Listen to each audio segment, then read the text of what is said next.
जब मैं अपने जयकार में होता हूं तो जय जयकार करने का मजा ही कुछ और होता है। यकीनन दाढ़ी पूरी सफेद हो गई है ना, अच्छी लग रही है। मैं मंदिर गया था, शनि भगवान के मंदिर। आज शनिवार है, आप लोग भी जाके देखो। यकीनन यार मंदिर जाने में बड़ा मजा है। सुबह नहा लिया हूं, फ्रेश हूं, बहुत मजा आया है। और मंदिर का एक अलग ही आनंद है। भले भगवान कुछ न करते हों, आपका मन आपसे कराएगा। आपके मन को एक तसल्ली होती है, एक तृप्ति होती है, एक संतुष्टि होती है कि आज आपके दिन की शुरुआत अच्छी हुई है। आप चाहे जो भी हैं, आप मंदिर जाएं।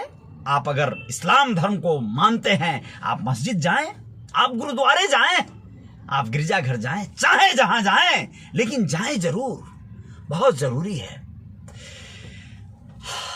मैं कह रहा था कि एक कवि की बहुत अहम यादें, मतलब एक पंक्तियां याद आ रही थी मुझे। अभी मैं हाल ही में अपने पेज, मेरा एक ग्रुप है, व्हाट्सएप ग्रुप निषाद मठ। वैसे तो अभी वो व्हाट्सएप ग्रुप है, लेकिन आने वाले दिनों में यकीन मानिए वही व्हाट्सएप ग्रुप धरातल पर एक अपना रूप लेगा और निषाद मठ बनकर रहेगा। हमारे कुछ दोस्त मित्र हैं जो मुझे बहुत ज्यादा सम्मान और बहुत ज्यादा प्यार करते हैं। वो सब लोग जानते हैं निषाद मठ एक ऐसी बुनियाद होगी, एक ऐसा प्रकल्प होगा, एक ऐसा कॉन्सेप्ट है जहां से हम समाज का एक दिशा दशा परिवर्तन करने का कार्य करेंगे। आप लोगों को बताना चाहूंगा, उस मठ पर शैलेश लोढ़ा एक बहुत महान कवि हैं अपने देश के, जिनको आप लोगों ने तारक मेहता के उल्टा चश्मा में सब टीवी पे देख लिया होगा, बहुत बार देखा होगा। वो बहुत शानदार एक पंक्ति पढ़ रहे थे। उसी ग्रुप में एक पोस्ट आया था, जबकि वो लिखा हुआ किसी और कवि का है, उनका नाम संजय या पता नहीं क्या उन्होंने बताया था, बड़ा अच्छा लगा। जिसका भी है उस कवि को मैं सैल्यूट करता हूं। रियल रिपोर्टर न्यूज के अपने पेज से उन्होंने कहा था कि कभी कैटरीना के गालों पर मर गए तो कभी तेरे नाम वाले सलमान खान के बालों पे मर गए। कभी कैटरीना के गालों पे तो कभी सलमान खान के बालों पे मर गए। शहीद आजम सरदार भगत सिंह जब देखते होंगे स्वर्ग से तो कहते होंगे, यार राजगुरु सुखदेव, हम बेकार में किन सालों के लिए मर गए यार। बहुत बड़ी बात उन्होंने कहा, बहुत बड़ी बात। आंखों में आंसू आ गए थे उस समय जब मैं वो पढ़ा था। यकीनन कि सरदार सोचते होंगे, सरदार भगत सिंह सोचते होंगे कि यार सुखदेव राजगुरु, हम बेकार में किन सालों के लिए मर गए। तो ये बात कब आती है और उस कवि के मन में क्यों आई होगी? आप कई बार ना अपने जीवन के अहम हिस्सों को, अपने जीवन के क्षणों को, अपने जीवन के महत्वपूर्ण क्षणों को किसी बेकार उलझुलूल इंसान के लिए खत्म करते हैं, जाया करते हैं, और बाद में जब आपकी आंखें खुलती हैं तो आपको पछताने के लिए कोई जगह नहीं बचती है। दोस्तों, आप लोग समझ लीजिए, मैं जो कहना चाहता हूं उसका आशय बड़ा गहरा है। आप लोग चाहे जो भी इसे समझें, लेकिन बस ऐसे समझ लें कि व्यावसायिक रिश्ते, बाहरी रिश्ते कब तक निभा पाएंगे आप? कुछ लोग हैं, अगर आप उन झंझावतों को छोड़ेंगे नहीं, उन गलत रिश्तों को आप छोड़ेंगे नहीं, उनको तोड़ेंगे नहीं, तो फिर आपके जीवन में विकास रुक जाएगा। या फिर यूं कहें कि वो लोग आपको बार बार जलील करेंगे, बेइज्जत करेंगे, बदनाम करेंगे, परेशान करेंगे। कुछ लोग हैं जो ऐश अय्यासी के चक्कर में मशगूल हो जाते हैं। घर में परिजन हैं, माँ है, बहन है, भाई है, पत्नी है, बच्चे हैं, उसके बावजूद उनका अटैचमेंट कभी किसी ऐसी महिला से हो जाता है, किसी ऐसी लड़की से हो जाता है जो वह उनके जीवन में सिर्फ कुछ क्षण के लिए आई है। वह उनके जीवन में एक संरक्षण पाने के लिए आई है। यानी यूं कहें कि वह उनके जीवन में एक्स्ट्रा ऑर्डिनरी, मतलब एक रिश्ता निभाने के लिए आई है। वैसे तो मैं आप लोगों को बात बताना चाहूंगा, वेब सीरीज पे, प्राइम वीडियो पे आप लोगों ने देखा होगा या सिनेमा में हॉल में देखा होगा, पुष्पा नाम की एक साउथ की फिल्म आई है। उस फिल्म में, पुष्पा नाम की फिल्म में अल्लू अर्जुन को उल्लू अर्जुन कहने में भी बड़ा मजा आता है कभी कभी, लेकिन हैं वो सुपरस्टार, इसमें कोई संदेह नहीं है। अपने अभिनय का लोहा मनवाया उन्होंने। अल्लू अर्जुन की उस फिल्म में, उनका होम प्रोडक्शन की फिल्म है वो, उसमें उनकी माँ की भूमिका जो निभाई है, देखिए एक नाजायज रिश्ते को कितना जायज और कितना सटीक ठहरा दिया जाता है कलमकारों से, फिल्मकारों से। यानी वो देखा जाए तो एक नाजायज रिश्ते के उत्पत्ति है अल्लू अर्जुन, यानी उसमें जो कैरेक्टर निभाया गया है उसमें उनकी माँ कहती है, बार बार जलील होती है, वह जिसकी एक तरह से रखैल रहती है, उस रखैल से जन्मा हुआ बच्चा है अल्लू अर्जुन। और उसकी माँ बहुत बार बार जलील होती है पहले वाली सौतन के बेटों के द्वारा, यानी जो पहले उनकी पति की बड़ी पत्नी रहती है उसके बेटों के द्वारा बार बार जलील होती है या फजीयत होती है।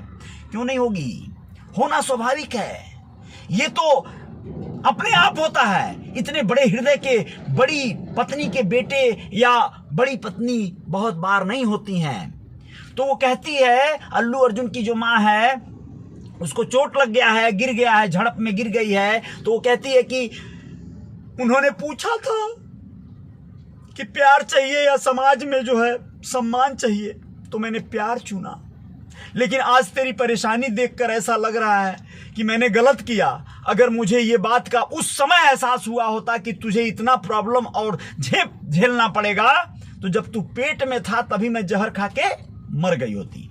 अब आप लोग सोचिए जरा सा, बाद में पछता कर उसकी माँ, ये तो बात अलग है कि वो बच्चा है ना, माँ चाहे जैसी भी हो, गंदी हो, भद्दी हो, बेकार हो, वेश्या हो, कुछ भी हो, समाज के दबी कुचली हो, लेकिन बच्चे के लिए उसकी माँ होती है।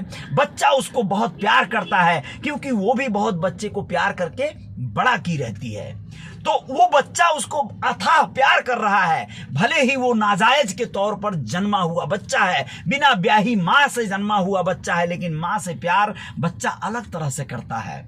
तो वो भी उससे बहुत प्यार करता है, अपनी माँ के लिए कुछ भी करता है, करने के लिए तैयार रहता है। लेकिन माँ को उस समय एहसास होता है जब वो समाज में बहिष्कृत किया जाता है, तिरस्कृत किया जाता है, तो माँ को एहसास होता है कि बेटे को कितना कुछ झेलना पड़ रहा है, उसकी छोटी सी भूल से, गलती से, कि वो अपने बेटे को सही अधिकार नहीं दिलवा पाई, अपने पति की संपत्तियों में हिस्सेदारी नहीं दिलवा पाई। वो अपने पति यानी कि एक ऐसा पति जो बिना ब्याहे पति बना ली थी जिसको, तो उसके संपत्तियों में जगह नहीं बना पाई अपने बच्चे के लिए, प्यार के चक्कर में पड़ी रह गई। ऐसे बहुत से लोगों से मैं निवेदन करना चाहता हूं, ऐसी बहुत सी महिलाएं भी हैं, उनसे भी निवेदन करना चाहता हूं अपने इस पेज के माध्यम से, मत पड़िए आप ऐसे प्यार व्यार के चक्कर में, भविष्य खराब हो जाएगा। इस बात को लिख लीजिए कहीं, आप लोग यकीन मानिए। आप लोगों को मैं स्पष्ट कर देना चाहता हूं दोस्तों कि आज आप लोगों के जो बच्चे हैं, पत्नी हैं, जो भी हैं, लेकिन आप अगर किसी नाजायज रिश्ते में पल रहे हैं, पड़े हुए हैं, वो रिश्ता आपको थोड़ा सा सुकून देगा। वो गठीला बदन, वो शानदार सा तरकस वाली जो कमर है, उस तरह का जो छूने में बड़ा मजा आता होगा, कुछ पल बिताने में एकदम सारी दौलत निछावर करने को मन करता होगा। लेकिन दोस्तों यकीन मानिए पूरी जिंदगी खप जाएगी।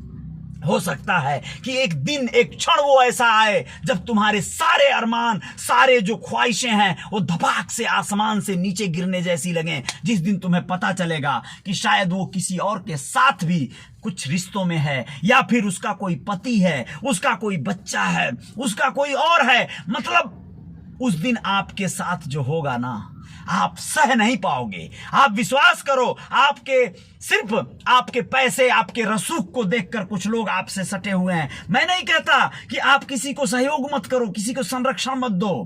क्या यही एक तरीका है सहयोग करने का कि जब हम किसी को अपना रखैल बना लेंगे, जब हम किसी को अपना जिसके शरीर को हम उपभोग करने लगेंगे, उसे ही हम मदद कर पाएंगे? बहन बना के, बहन की तरह, माँ की तरह, या बिना कोई रिश्ता बनाए भी तो किसी को सहयोग किया जा सकता है। सबसे प्यार करते चलोगे क्या? सबको अपना बनाते चलोगे क्या? ऐसा नहीं होता है। ये जिंदगी अलग है, ये जीवन अलग है। आप लोग विश्वास करिए, आप लोग अगर अपने जीवन में बदलाव नहीं लाएंगे, अपनी सोच में बदलाव नहीं लाएंगे, आप रिश्ते निभाते चलेंगे, आपके घर में परेशानी होगी, आप फोन उठाएंगे, आप पर अधिकार जमाया जाएगा बाहर वाली औरत से, बाहर वाली लड़की से, आपको यहां वहां उलझुल निर्णय लेने पड़ेंगे, घर छोड़ना पड़ेगा, उसके साथ भागना पड़ेगा, फोन बंद करना पड़ेगा, तमाम तरह के अवरोध आएंगे आपके जीवन में। मत करो ऐसा। बदल लो अपने आप को, समेट लो अपने आप को। कई बार चाहकर भी इन रिश्तों को आप तोड़ नहीं पाते हो। कई बार आप दूर नहीं हो पाते हो, आप कोशिश करते हो तो वो दूर नहीं जाने देती है। ऐसा होता है ना? अभी कुछ भी नहीं हुआ है, लड़ झगड़ के चाहे जैसे भी हो सकता है माफी मांगकर, चाहे जैसे भी हो, हर जाना भर के दूर हो जाओ। अभी समय है, बाद में नहीं हो पाओगे, बाद में और सिकंजा कस जाएगा और ज्यादा अटैचमेंट पैदा हो चुका रहेगा। अटैचमेंट के बाद कहीं कोई बच्चा बच्ची पैदा हो गया तो वो दिन मत लाओ। ऐसा मत होने देना अपनी जिंदगी में। आपके बच्चों का अधिकार आप खो दोगे, आपकी पत्नी जो आपसे ब्याह कर आई थी उसका अधिकार आप खो दोगे, आप कहीं के नहीं रहोगे, खत्म हो जाओगे। बहुत सारे लोगों ने ऐसा किया है। मैं उन सभी लोगों की बात नहीं करता, लेकिन आज जो मेरे लोग हैं, जो मेरे समाज के तमाम इस देश के नागरिक हैं, जो लोग ऐसे ऐसे उलझुल रिश्तों में, बंधनों में कहीं बंधे होंगे, उन लोगों की बात कर रहा हूं। थोड़े से हो सकता है कि कोई महिला आपको खूब पैसा दे रही हो, कोई महिला आपको खूब प्यार दे रही हो। अरे यार, भंगी बन जाओगे तुम। एक टाइम आएगा वो प्यार, वो पैसा सब जहर लगने लगेगा। मत लो, बर्बाद हो जाओगे। मत बंधन में बंधो। इसके बावजूद भी किसी को ऐसा लगता है कि कहीं का बात यार, मैं तो बहुत मलाई काटता हूं, बहुत मजे में रहता हूं, ऐश करता हूं, अय्यासी करता हूं। तो भैया कोई बात नहीं, ये आपके लिए नहीं था। आप एंजॉय कीजिए, ऐश करिए, मस्त रहिए, व्यस्त रहिए, जय जयकार जारी रहेगी। बहुत बहुत शुक्रिया, बहुत बहुत धन्यवाद। और कुछ बातों के साथ हाजिर होते हैं, बताते हैं उन लोगों को कि जो लोग नेताओं के साथ निर्णय नहीं ले पा रहे हैं कि एक ही विधानसभा में दो अगर एक ही बिरादरी के समाज के नेता आ गए हैं तो हम किसके साथ जाएं, इसमें दुविधा में पड़े हैं। आप लोगों को लेके आता हूं इन विषयों पे कुछ विश्लेषण। जय जयकार जारी रहेगी, अपना ख्याल रखिएगा। जय हिंद, जय भारत। बहुत बहुत शुक्रिया, बहुत बहुत धन्यवाद, आभार आप सभी का, बहुत बहुत आभार।